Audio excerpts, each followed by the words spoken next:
So if you can't tell by the title of this video, yes, I'm going to be reviewing Death Note. What took me so long to get into this series? I don't know. I never really typically thought it looked good. And I thought it kind of looked stupid, and then everybody told me that the movie was stupid, but that this series is 10 times better in its manga form. So it took me a while, but I finally ended up getting the box set, which made me still procrastinate even longer to read it. And I finally ended up reading over a break. I thought that it was a good idea. And people are finally going to see my opinion on what is seen to be a classic in the manga community. So, let's get into this.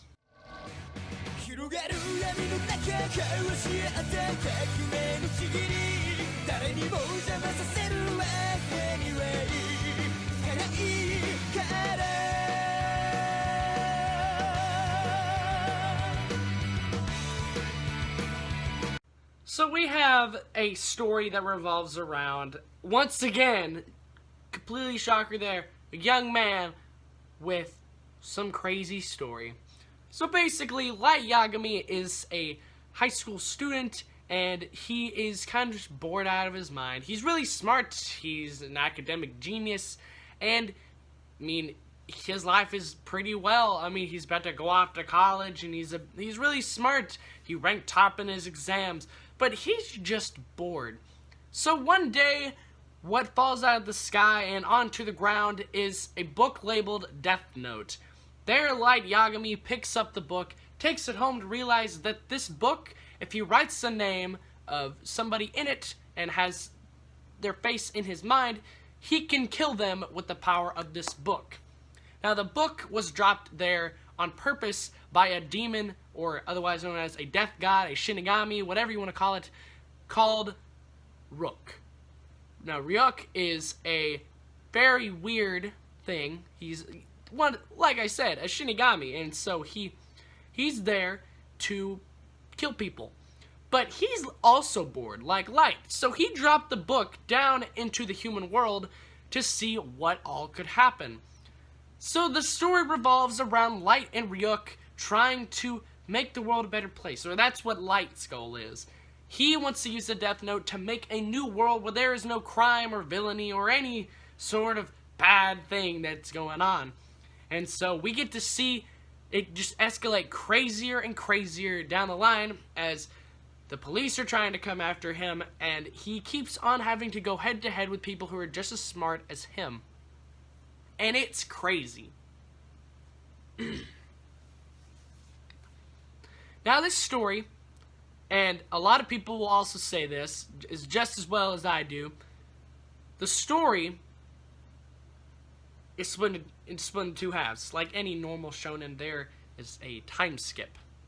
But the thing is that the first half of the series is not as good as the second half. And that's a huge complaint that everybody has for this series. They don't typically think that the second part is as good as the first part. But the thing about this story is that, to me, it's a really weird concept. I'm not really one to express really like a lot of death. That's really ironic considering what I've done reviews over. I don't really like something that just flat out is about death. I mean, it's death in the title. So I was going into this very weary, like I stated before. It took me a while to get into the series because of the name itself. And so I didn't really know exactly how to feel about it. But the thing is that the weird concept is overshadowed by the genius of it. So the thing is that you have the two characters. You have Light, and then you have his counterpart, L.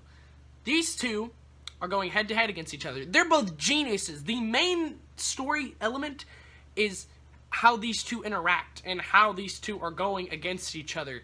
And it's a good versus evil. You don't know which side you want to root for because Light's the main character, yes, but at the same time, he's the bad guy. And then L is the good guy, but at the same time, he's not the main character. So you don't really know who to root for the series. And for me, I thought that it was really good of how it was well written. And I really liked just how it all played out. Because Light and L would go head to head against each other. There would be these genius moments. And I thought it was really good. I thought it was very well written and just very creative of how they made these characters so smart. And then later on, you get to see that even more strategies come up. You get to see how genius Light is and how genius L is. And you get to see it go deeper and deeper into the Shinigami realm. And it kind of gets crazy.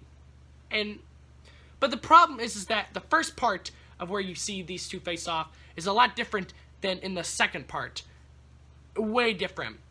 And to me, it was kind of a downplay because I thought that the final half was not as exciting as the first half. And I thought it was just it was typically boring for about 3 volumes. But the thing is about these volumes is that, so look, I'm going to pull this out. This is a normal volume of Death Note, alright?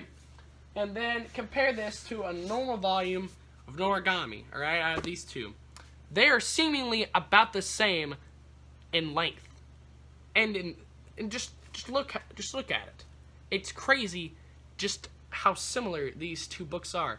But the thing is that these take so long to read. They really do.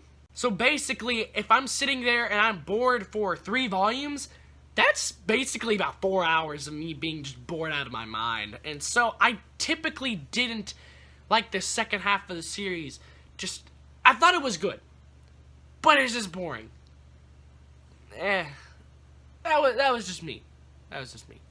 To me, I thought that the characters this time around were just decent. I didn't really think that it was anything, whoa, crazy, whoa. But, I mean, who knows? My opinion is apparently really bad.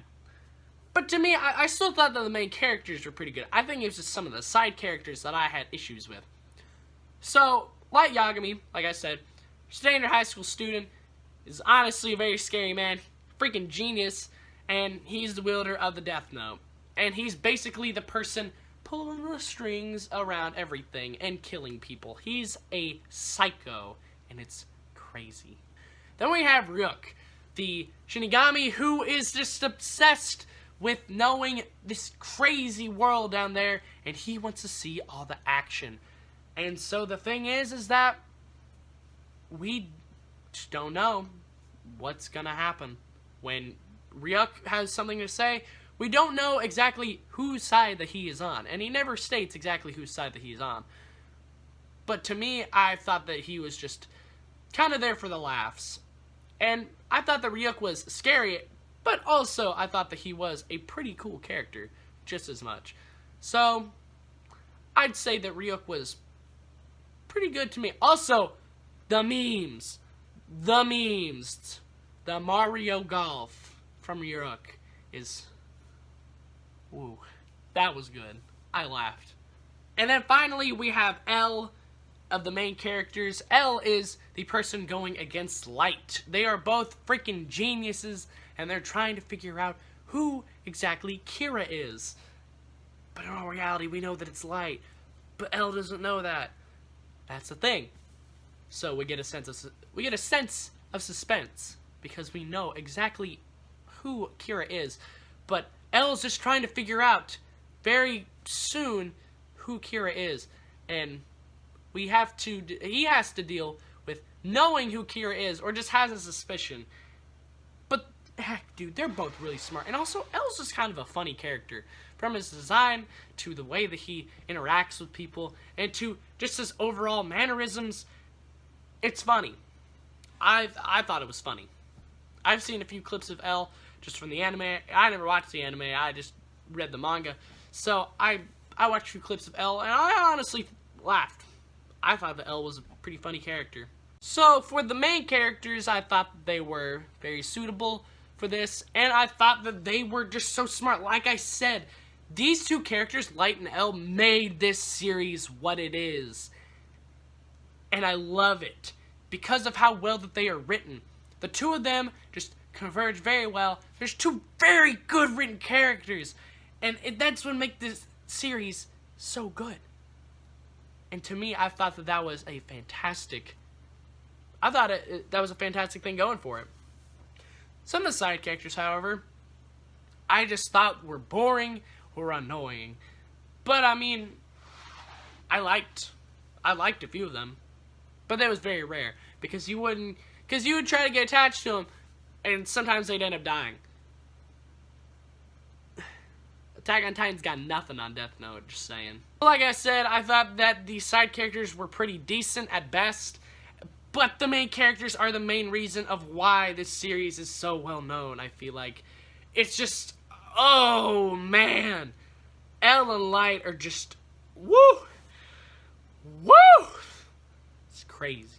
Now, I've already done a review over All You Need Is Kill, which is another Tsugumi Oba and Takeshi Obata work, and basically, I thought that this series was just as good of art, but in two different genres, because this was more of a calm and mild series, while All You Need Is Kill was a action manga. And so, there's a difference, but I still thought that the art was just as good. Drawing the death guys was amazing. Drawing the people was really good, and heck, some of the color pages were really freaking good. I mean, look at some of this. Look at this. Look at that. I really like that. All of them looked really psychedelic and kind of creepy, and so I thought that they were really good. So, yeah, I read Death Note, and I feel like that the final verdict for this will be a little underwhelming for some of you. For me, I felt like that it was really odd for such a classic series to have just a second half that is so boring. And the thing is that the first part of it, if it was just the first part, and it was the first half of the series, I felt like that it would have been done great. I felt like that it would have been amazing. I probably would have given the series such a high score. But the fact of the matter is that it's just, it didn't have the same charm in the second half as it did in the first half. And so it just bothered me. And it came to a point of where I just typically didn't enjoy it until the final volume. Volumes 10, 11, and 9, yeah, that made sense, were just to me. And so I didn't really know what to do. And I was just bored all the way through. Volume 12 was really good, though. The ending was pretty good. The ending was pretty good. But that wasn't enough to make up for how bored I was just sitting there through the 3 volumes of just, And so I didn't really know how to feel, and I didn't know what exactly to do other than just finish it up. So with that in mind, and forgive me for saying this, I sincerely apologize for all of you that get upset by my score. If you have an issue with it, don't be afraid, just speak your mind, because I typically just didn't get to me. Didn't get to me at the final part, and I was just bored. But I'm going to give Death Note an 8.6 out of 10. And I'm going to get killed for that. But the fact of the matter is, for me, is that it just wasn't as good in the second half, and I got so bored in the second half that the first part just couldn't make up for it. And some of the characters were in the second half that were just kind of annoying me, and I just didn't know exactly what to do. So I'm going to keep my rating on that. If you have a problem with it, keep in mind, you can speak your mind. I don't really care. But I thought the series was good. But not a classic. Not amazing. So, yeah. I do suggest going and buying Death Note. Death Note is only 12 volumes, and so you can pick these up in 3 different ways. You can go pick them up in wherever comics are sold near you, and you can get these for about $10 each. They're Shonen Jump, so maybe they'll look... they are decent quality. I really like the single volumes. You can get them this way, or you can get them in the black editions, which is a 2-in-1. And those are done also very well. They're made by Viz. They're probably some of their best combined volume series that they've ever done. But then there's a third way. And this is the way that I don't suggest. You can buy Death Note all in one. You can buy all 12 volumes at once for $60 in one huge book that's like that thick. You can do that if you ever so want to. I don't say you do it though. That's a lot of reading for a lot of people. And it's not worth it. But also, if you want to get the single volumes, you can go and pick up the box set like I did for the same price as the all-in-one, and you also get the how to read, and you get a poster, and you know, you get this handy-dandy little box. And I always keep it right over here, just in case you guys wanted to know. Thank you guys for watching. If you like this video, you can like it. If you didn't, you can dislike it. If you want to subscribe, you can. If you don't, you don't. Alright, I mean, that's basically it. Follow me on Twitter. I don't really use it, but you can. And then also, you can go and check me out. Some of my other reviews. Maybe I'll have good opinions on those. Who knows?